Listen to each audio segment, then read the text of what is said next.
इस वीडियो में हम लोग रसायन विज्ञान के पिछले वर्षों के विभिन्न एग्जामों में पूछे गए प्रश्नों को देखेंगे।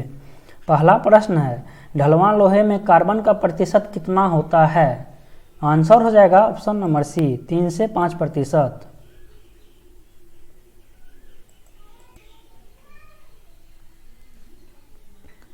अगला प्रश्न है, सिडेराइट किसका अयस्क है? आंसर हो जाएगा ऑप्शन नंबर डी, आयरन। अगला प्रश्न है, निम्नलिखित में कौन सी धातु जल के साथ अभिक्रिया करके हाइड्रोजन पैदा नहीं करती? आंसर हो जाएगा ऑप्शन नंबर बी, कैडमियम। अगला प्रश्न है, वह तत्व जो प्रकृति में नहीं होता लेकिन कृत्रिम रूप से उत्पन्न किया जा सकता है? आंसर हो जाएगा ऑप्शन नंबर बी, रेडियम। अगला प्रश्न है, धातुओं की धुति का कारण होता है? आंसर हो जाएगा ऑप्शन नंबर सी, मुक्त इलेक्ट्रॉनों की मौजूदगी के कारण प्रकाश का परावर्तन। अगला प्रश्न है, कौन सा एलिमेंट धात्विक और अधात्विक दोनों रूप में रासायनिक व्यवहार करता है? आंसर हो जाएगा ऑप्शन नंबर बी, बोरॉन। अगला प्रश्न है, भारी धातुओं का नाम इसलिए यह पड़ा क्योंकि इनमें अन्य परमाणुओं की तुलना में यह होता है? आंसर हो जाएगा ऑप्शन नंबर सी, उच्च घनत्व। अगला प्रश्न है, कांच क्या है? आंसर हो जाएगा ऑप्शन नंबर सी, अतिशीतित तरल। अगला प्रश्न है, जर्मन सिल्वर में निम्नलिखित धातुएं होती हैं? आंसर हो जाएगा ऑप्शन नंबर ए, तांबा, जास्ता और निकेल। अगला प्रश्न है, निम्न में से किसमें शीशे की मात्रा अधिक पाई जाती है? आंसर हो जाएगा ऑप्शन नंबर सी, उच्च ऑक्टेन वाला ईंधन। अगला प्रश्न है, धातुओं के पृष्ठ पर एक उपयुक्त तरंगदैर्घ्य का प्रकाश पड़ने पर इलेक्ट्रॉनों के उत्क्षेपण की परिघटना को कहते हैं? आंसर हो जाएगा ऑप्शन नंबर सी, प्रकाश वैद्युत प्रभाव। अगला प्रश्न है, निम्नलिखित में से कौन सी धातु अन्य धातुओं के साथ अम्लगम बनाती है? आंसर हो जाएगा ऑप्शन नंबर डी, पारद। अगला प्रश्न है, बेयर का अभिकर्मक क्या होता है?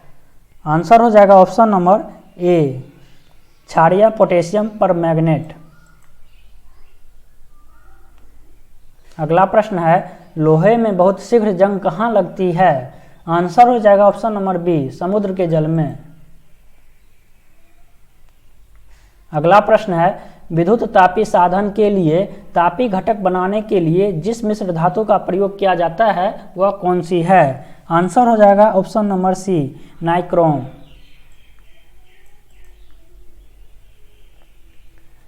अगला प्रश्न है, पीतल किससे बनता है? आंसर हो जाएगा ऑप्शन नंबर सी, तांबा और जिंक। अगला प्रश्न है, अवोगाद्रो संख्या का मान कितना होता है? आंसर हो जाएगा ऑप्शन नंबर बी, 6.023 इंटू 10⁻23। अगला प्रश्न है, निम्नलिखित में कौन सा एक न्यूक्लियॉन नहीं है? आंसर हो जाएगा ऑप्शन नंबर डी, पॉजिट्रॉन। अगला प्रश्न है, पुरानी किताबों का कागज भूरा किस कारण होता है? आंसर हो जाएगा ऑप्शन नंबर डी, सेलुलोज के ऑक्सीकरण से। अगला प्रश्न है, किसी तत्व के तुल्यांकी भार तथा संयोजकता का गुणनफल किसके बराबर होता है? आंसर हो जाएगा ऑप्शन नंबर सी, परमाणु भार। अगला प्रश्न है, न्यूट्रॉन की खोज के लिए नोबेल पुरस्कार किसे दिया गया था? आंसर हो जाएगा ऑप्शन नंबर ए, चैडविक। अगला प्रश्न है, समान परमाणु संख्या वाले न्यूक्लियेट को क्या कहते हैं? आंसर हो जाएगा ऑप्शन नंबर बी, समस्थानिक।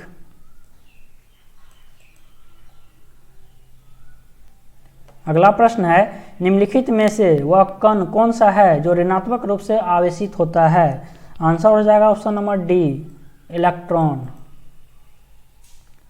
अगला प्रश्न है, किसी तत्व के रासायनिक गुण निम्न में से कौन तय करता है? आंसर हो जाएगा ऑप्शन नंबर बी, इलेक्ट्रॉनों की संख्या।